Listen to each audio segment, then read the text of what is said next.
Assalamualaikum warahmatullahi wabarakatuh. Saya Febiola dengan NPM C1C024108. Sebelumnya, izinkan saya untuk memulai pemaparan terkait tugas perpajakan yang diberikan. Perhitungan pajak PT LCPO Cipta Alkes dimulai dari laba akuntansi sebesar Rp1.021.000. Namun, laba ini perlu disesuaikan karena aturan pajak tidak selalu sama dengan aturan akuntansi, sehingga harus dilakukan rekonsiliasi fiskal.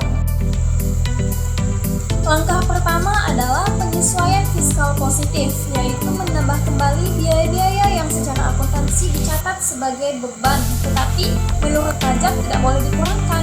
Misalnya biaya PPh 21, karena pajak tidak boleh menjadi biaya menurut pasal 9 ayat 1 huruf H Undang-Undang PPh. Biaya promosi juga dikoreksi karena hanya sebagian yang boleh diakui berdasarkan pasal 6 ayat 1 huruf A angka 7 PMK 02/2010, sehingga sisanya harus ditambahkan kembali.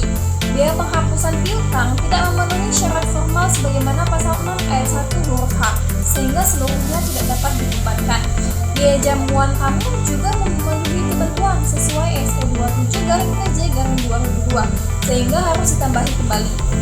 Selain itu, ada juga biaya-biaya seperti sewa gedung dibayar di muka yang penggunaannya itu belum jatuh pada tahun 2020, sehingga tidak dapat diakui fiskal berdasarkan matching principle dalam pasal 6 Undang-Undang PPh. Ada pula biaya rekreasi yang tidak diperkenankan sebagai pengurangan pajak dalam pasal 9 ayat 1 huruf E. Nah, total seluruh penyesuaian positif ini adalah Rp127.900.000, sehingga menambah laba fiskal. Setelah itu dilakukan penyesuaian fiskal negatif, yaitu mengurangi pendapatan yang bukan objek pajak atau mendapat fasilitas perpajakan. Contohnya adalah dividen dari dalam dan luar negeri.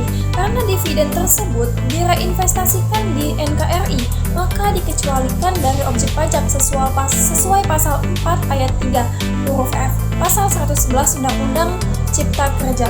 Pendapatan sewa kendaraan dan sewa gudang dari BNPB juga dikurangkan karena mendapat fasilitas pajak dalam rangka penanganan COVID-19 berdasarkan PP 29 tahun 2020 pasal 9. Laba penjualan tanah mendapatkan perlakuan pengecualian sebagaimana diatur dalam pasal 4 ayat 2. Pendapatan bunga deposito dan jasa giro juga dikeluarkan karena sudah dikenai PPh final sesuai pasal 4 ayat 2 huruf A. Perusahaan juga mendapat tambahan pengurangan sebesar 30% atas biaya pembuatan alat kesehatan untuk penanganan COVID-19 berdasarkan PP 29 tahun 2020 pasal 3 ayat 1. Nah, jadi total penyesuaian negatif ini mencapai Rp322.050.000 sehingga mengurangi laba fiskal.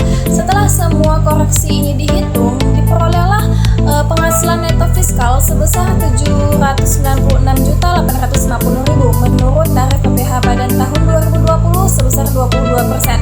PPh terutang perusahaan adalah